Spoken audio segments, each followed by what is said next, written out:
வணக்கம். தமிழ் பேசும் மக்களின் உரிமை குரலான வீரகேசரியின் இரவு நேர பிரதான செய்திகள். செய்தியாசிரியர் எஸ். லோகேஸ்வரன். முதலில் தலைப்புச் செய்திகள். டித்வா புயல் உருவாக்கிய பாதையில் உருவாகி வரும் புதிய காற்று சுழற்சி, விடுக்கப்பட்ட எச்சரிக்கை. 3 ஒரு வீட்டில் உணவு இல்லை. இலங்கை குறித்து ஐநா வெளியிட்டுள்ள அதிர்ச்சி தகவல். பேரிடரால் பாதிக்கப்பட்ட வீடுகளுக்கு சேத மதிப்பீடுகளின்றி 5 லட்சம் ரூபாய் வழங்க தீர்மானம். அமைச்சர் ஆனந்த விஜயபால தகவல். அனர்த்த நிலையால் வாகன விற்பனையில் ஏற்பட்டுள்ள மாற்றம், விலையை குறைக்குமாறு கோரிக்கை. அதி உயர் பாதுகாப்பு சிறைக்குள் இப்படியா? பூசாவில் மீட்கப்பட்ட பெருமளவு சாதனங்கள். யாழ் ஒருங்கிணைப்பு குழு கூட்டத்தில் குழப்ப நிலை, கருத்துகளால் மோதிய மக்கள் பிரதிநிதிகள். அமெரிக்க ஆயுத தயாரிப்பு நிறுவனங்களுக்கு சீனா விடுத்துள்ள பகிரங்க எச்சரிக்கை. உள்நாட்டு செய்திகள். நாளை அதிகாலை தென்கிழக்கு வங்காள விரிகுடாவில் இந்தோனேசியாவுக்கு மேற்காக காற்று சுழற்சி ஒன்று உருவாகும் வாய்ப்புள்ளது என்று யாழ் பல்கலைக்கழக புவியியல் துறையின் தலைவரும் வானிலை ஆய்வாளருமான பேராசிரியர் நாகமுத்து பிரதீபராஜா தெரிவித்துள்ளார். இது தொடர்பில் அவர் விடுத்துள்ள சமூக ஊடக பதிவில், இது மேற்கு வடமேற்கு திசை நோக்கி நகர்ந்து எதிர்வரும் 31ஆம் தேதி அன்று இரவு அம்பாறை மாவட்டத்தின் திருக்கோவிலுக்கு கிழக்காக 171 கிலோமீட்டர் தூரத்தில் நிலை கொண்டு பின்னர் இலங்கையின் தென்கிழக்கு கரையை அண்மித்து அதன் பின்னர் இலங்கையின் தெற்கு கரையோரமாக நகர்ந்து எதிர்வரும் ஜனவரி 6ஆம் தேதி அன்று குமரிக்கடலை சென்றடையும் என எதிர்பார்க்கப்படுகிறது. இதில் கவனிக்க வேண்டிய விடயம் யாதெனில், டித்வா புயலின் உருவாக்கத்துக்கு காரணமாக விளங்கிய காற்று சுழற்சி ஆரம்பத்தில் இலங்கையின் தென்கிழக்கு திசையிலிருந்து மேற்கு திசை நோக்கி எந்த பாதையினால் நகர்ந்ததோ அதே பாதையிலேயே புதிதாக உருவாகவிருக்கும் காற்று சுழற்சியும் நகரும் என எதிர்பார்க்கப்படுகிறது. ஆனால் டித்வா காற்று சுழற்சி மேற்கிலிருந்து பின் மீள கிழக்கு நோக்கி நகர்ந்து இலங்கைக்கு பெரும் துன்பத்தை ஏற்படுத்தியது. ஆனால் இது அவ்வாறு அமையாது.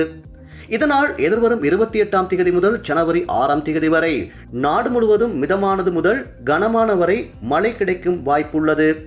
குறிப்பாக வடக்கு, கிழக்கு, ஊவா, மத்திய மாகாணங்கள் நாளை முதல் மழை பெறத் தொடங்கும். மத்திய, தென், சப்ரகமுவ, மேற்கு, வடமேல் மாகாணங்கள் எதிர்வரும் 29ஆம் தேதி முதல் மழை பெறத் தொடங்கும். எதிர்வரும் 30ஆம் தேதி முதல் ஜனவரி 3ஆம் தேதி வரை நாடு முழுவதும் மிதமான முதல் கனமான வரை மழை கிடைக்கும் வாய்ப்புள்ளது. வடக்கு, கிழக்கு, மத்திய, ஊவா, வடமத்திய மாகாணங்களுக்கு தொடர்ச்சியாக 4 அல்லது 5 நாட்களுக்கு அவ்வப்போது மழை கிடைக்கும் என்பதால் குளங்களின் தற்போதைய நீரின் அளவை முன்கூட்டியே சற்று குறைத்து நீரளவை முழு வளங்கள் அளவில் பேணாமல் சற்று குறைவாக பேணுவது சிறந்தது. ஏனென்றால் இந்த சுழற்சியில் எதிர்பார்க்கும் மழை கிடைக்காது. குளங்கள் முழுக்க கொள்ளளவை அடையாது விட்டாலும் எதிர்வரும் ஜனவரி மாதத்தின் 2வது வாரத்தின் இறுதியில் கிடைக்கும் மழை முழு கொள்ளளவை பூர்த்தி செய்யும். அத்துடன் ஜனவரி மாதத்தின் இறுதி வரை பல நாட்கள் மழை நாட்களாக அமையும் என எதிர்பார்க்கப்படுகிறது. அத்தோடு மத்திய, ஊவா, சப்ரகமுவ மாகாணங்களின் பெரும்பாலான பகுதிகளிலும் மற்றும் குருநாகல் மாவட்டத்தின் பல பகுதிகளுக்கும் எதிர்வரும் 29ஆம் தேதி முதல் பரவலாக மழை கிடைக்கத் தொடங்கி எதிர்வரும் ஜனவரி மாதம் 4ஆம் தேதி வரை மழை தொடர்ச்சியாக அவ்வப்போது கிடைக்கும் என்பதாலும் காற்று சுழற்சி இலங்கையின் தென்கிழக்கு பகுதியை அண்மித்து தென்பகுதியூடாக நகரும் என்பதாலும் மத்திய மற்றும் ஊவா மாகாணங்களின் பல பகுதிகளிலும் நாளின் அதிகுறைந்த வெப்பநிலை 9 பாகை செல்சியஸுக்கு குறைவாக பதிவாகி வருவதாலும் இம்மாகாணங்களின் பல பகுதிகளிலும் குறைந்த வெப்பநிலை மற்றும் தொடர்புடைய மழை காரணமாக மண்ணீர கொள்ளளவு 76 முதல் 93% என்ற அளவிலேயே உள்ளதனாலும் எதிர்வரும் 29ஆம் தேதி முதல் எதிர்வரும் ஜனவரி மாதம் 4ஆம் தேதி வரை மத்திய, ஊவா மற்றும் சப்ரகமுவ மாகாணங்களின் பல பகுதிகளிலும் நிலச்சரிவு அனர்த்தத்துக்கான சாத்தியங்கள் உள்ளன. அத்தோடு தொடர்ச்சியாக மழை கிடைக்கும் என்பதாலும் ஏற்கனவே பல குளங்கள் கிட்டத்தட்ட முழு கொள்ளளவோடு உள்ளமையாலும் தாழ்நில பகுதிகளில் உள்ள மக்கள் வெள்ள நிகழ்வுகள் தொடர்பாக அவதானமாக இருப்பது அவசியம். அதேவேளை இந்த காற்று சுழற்சி காரணமாக எதிர்வரும் 31ஆம் தேதி முதல் கிழக்கு, தென்கிழக்கு, வடக்கு கடற்பகுதிகள் கொந்தளிப்பான நிலையில் காணப்படும் என்பதாலும் கடற்றொழிலாளர்கள் கடலுக்கு செல்வதில் அவதானமாக இருப்பது அவசியம் என அவர் குறிப்பிட்டுள்ளார்.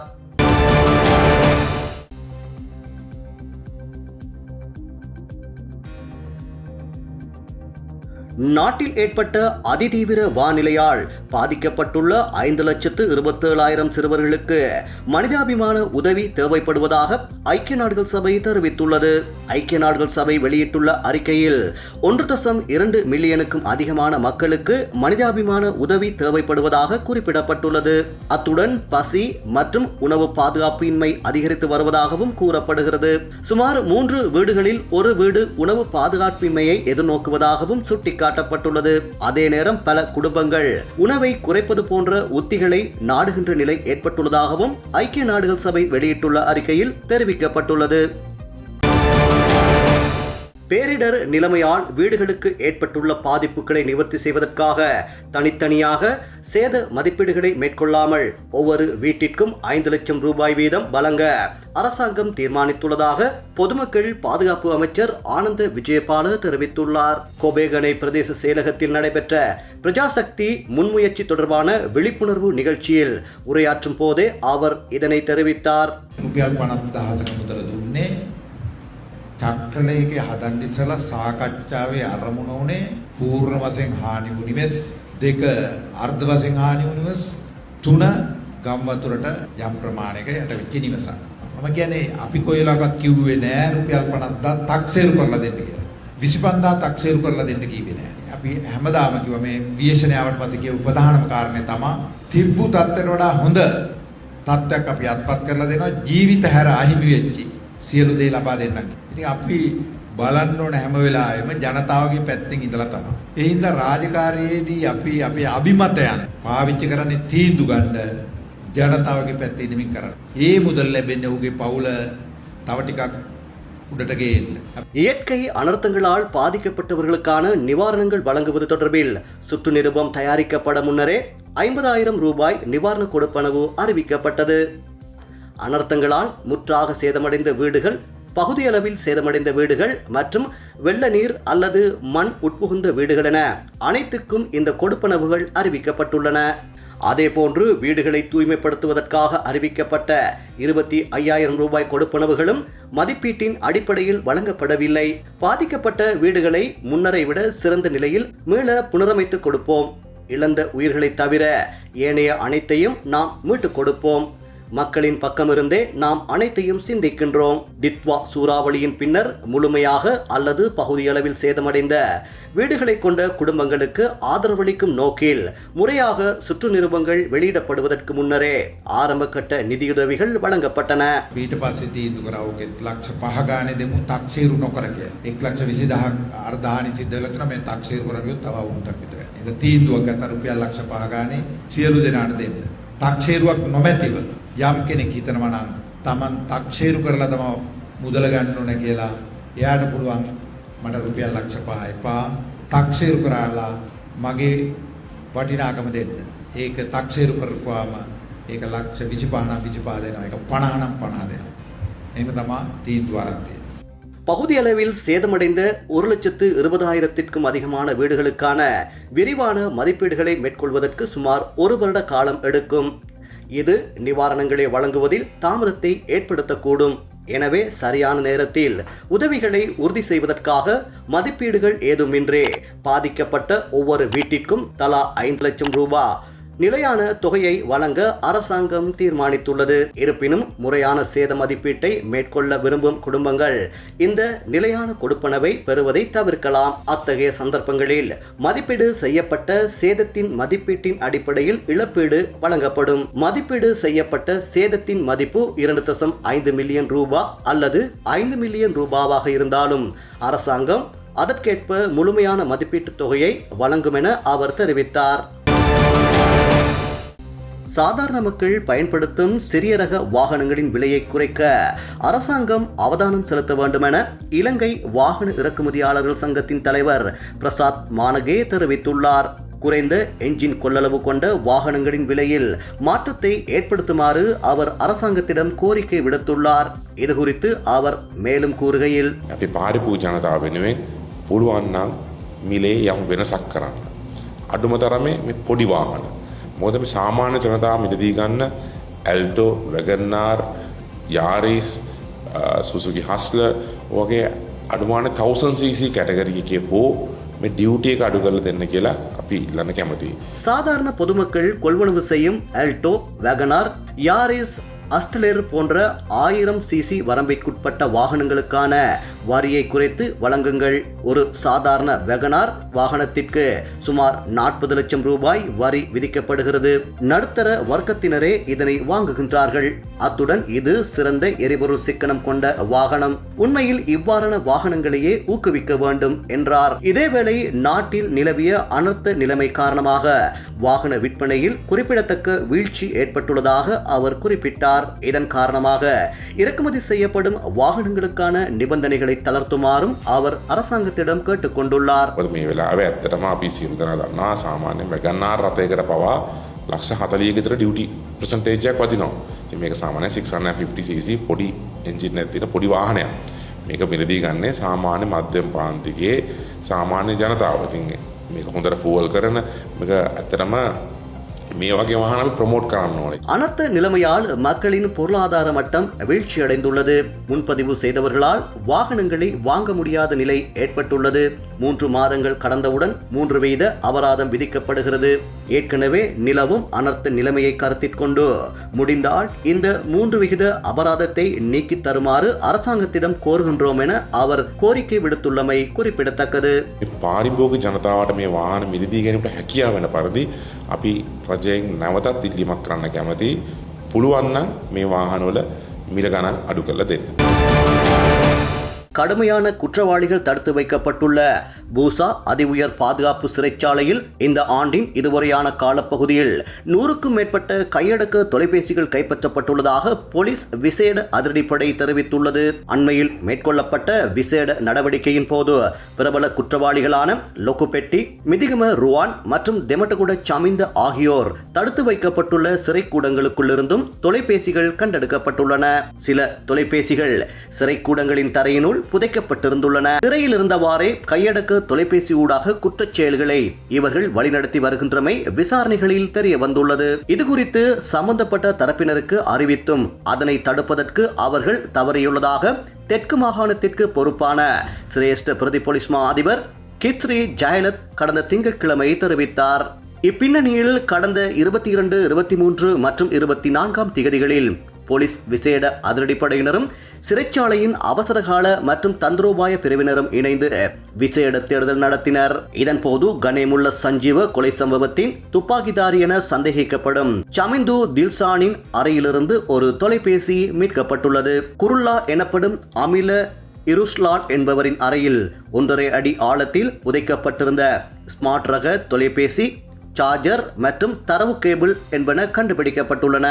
ஈஸ்டர் தாக்குதல் தொடர்பில் கைது செய்யப்பட்டுள்ள நௌஃபர் மௌலானாவின் அறையிலிருந்து 2 வயர் துண்டுகள் மீட்கப்பட்டுள்ளன. கடந்த 84 நாட்களில் மேற்கொள்ளப்பட்ட தொடர் நடவடிக்கைகளில் மொத்தமாக 159 சிம் அட்டைகள், 110 சார்ஜர்கள் மற்றும் இணைய வசதிக்கான ரவுட்டர்கள் என்பனவும் கைப்பற்றப்பட்டுள்ளன. ஊழல் நிறைந்த அதிகாரிகள் மூலமாகவே இவை சிறைச்சாலைக்குள் கொண்டுவரப்பட்டிருக்கலாம் என விசாரணை அதிகாரிகள் சந்தேகம் வெளியிட்டுள்ளனர். யாழ்ப்பாண மாவட்ட ஒருங்கிணைப்பு குழு கூட்டத்தின் போது குழப்ப நிலை ஏற்பட்டுள்ளது.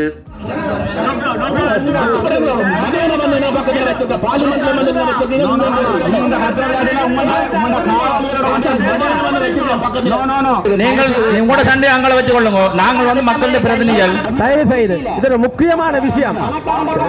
நாங்கள் கலைக்கிறோம், கருத்தில் எடுங்க. எங்களுடைய கௌரவ ஆளுநர் எங்களுடைய கௌரவ ஆளுநர் யாழ் மாவட்ட செயலகத்தில் ஒருங்கிணைப்பு குழுவின் தலைவர்களான அமைச்சர் ராமலிங்கம் சந்திரசேகரன், வடக்கு மாகாண ஆளுநர் நாகலிங்கம் வேதநாயகம் மற்றும் மாவட்ட அரசாங்க அதிபர் மருதலிங்கம் பிரதீபன் ஆகியோரின் தலைமையில் ஒருங்கிணைப்பு குழு கூட்டம் நடைபெற்றது. இதில் யாழ் மாவட்டத்தை பிரதிநிதித்துவப்படுத்தும் ஆளும் மற்றும் எதிர்க்கட்சிகளின் பாராளுமன்ற உறுப்பினர்கள் அனைவரும் தலைமை பீடத்தில் அமர்ந்திருந்தனர். இந்நிலையில் பேரிடர் நிவாரணம் தொடர்பில் விரிவாக கலந்துரையாடப்பட்டது. ஒரு சந்தர்ப்பத்தில் பாராளுமன்ற உறுப்பினர் சிவஞானம் ஸ்ரீதரன் உரையாற்ற முற்பட்ட போது பாராளுமன்ற உறுப்பினர் கருணைநாதன் இளங்குமரன் குறுக்கிட்டார். இதன் போது தனக்கான சந்தர்ப்பத்தை வழங்குமாறு ஸ்ரீதரன் தெரிவித்த போது அதற்கு இடைநடுவே பாராளுமன்ற உறுப்பினர் ராமநாதன் அர்ச்சுனா குறுக்கிட்ட நிலையில் இந்த குழப்ப நிலை ஏற்பட்டது. டிசிசி சேர்மன் மாரம் இதில் தலையிட்டிருப்பேன் தானே இந்த புயலுக்கு பிறகு. இப்போ நாங்கள் அதை தவிர்த்து தனியாக உத்தியோகத்தர்களாம் கூட ஒரு நிமிஷம் உடனே பார்க்கல என்று சொல்லாமல் தற்செயலா இதுல இனி நாங்கள் இந்த விவாதத்தை உட்படுத்தாமல்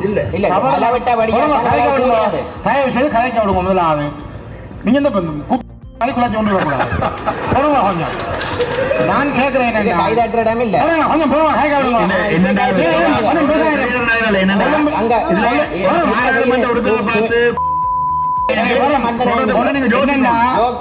மரியாதை கொடுத்து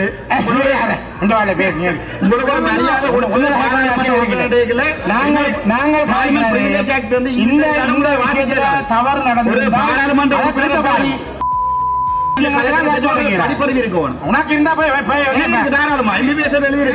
இதேவேளை யாழ் மாவட்டத்தின் வைத்தியசாலைகள் தொடர்பில் பாராளுமன்ற உறுப்பினர் கஜேந்திரகுமார் பொன்னம்பலம் கருத்து வெளியிட்ட போது பாராளுமன்ற உறுப்பினர் அர்ச்சுனா மாற்று கருத்தொன்றை முன்வைத்தார். இதன் போது இரண்டு பேருக்கும் இடையில் வாக்குவாதம் ஏற்பட்டது. மாகாணத்துக்கு கீழே இருக்கக்கூடிய தெல்லிப்பளை பேஸ் ஹாஸ்பிட்டல் வந்து அதை வந்து செய்ய வேண்டியிருக்கு. அங்கதான் அந்த குறைபாடு நடக்குது அப்படின்னு சொல்றேன். விளங்க சொல்றேன். அப்ப இதுல இருக்கிற பிரச்சனை வந்து நீங்கள் அந்த கேன்சர் யூனிட்டுக்கு தேவைப்படும் அந்த கேன்சர் யூனிட் வந்து ஏற்கனவே வந்து மத்திய அரசு கீழே இருக்க டீச்சிங் ஹாஸ்பிட்டல் தான் வருது. அமைச்சர் வழக்கு நடந்து கொண்டிருக்கிறார். அந்த வழக்குல தேர்றமன்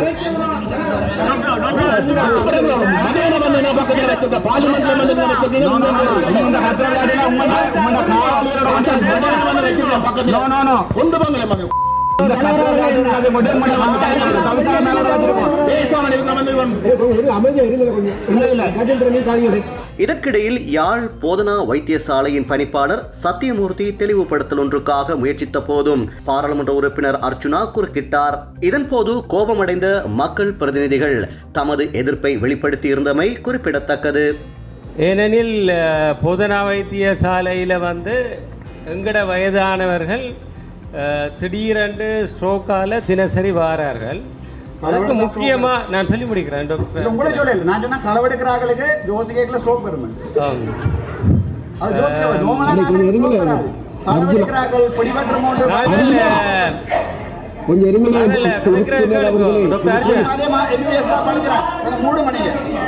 நான் கதைக்க விடுங்க டாக்டர் அர்ஜுனா. என்னட்டா இது உண்மை. வழக்கு இருக்குதானே. ஆகவே நீங்க இந்த பேரை வாய்ச்சா நான் அப்படியே பயில சொல்லுவேன். நான் களவெடுக்கல தானே. அவமதிப்பதற்கு வரக்கூடாது.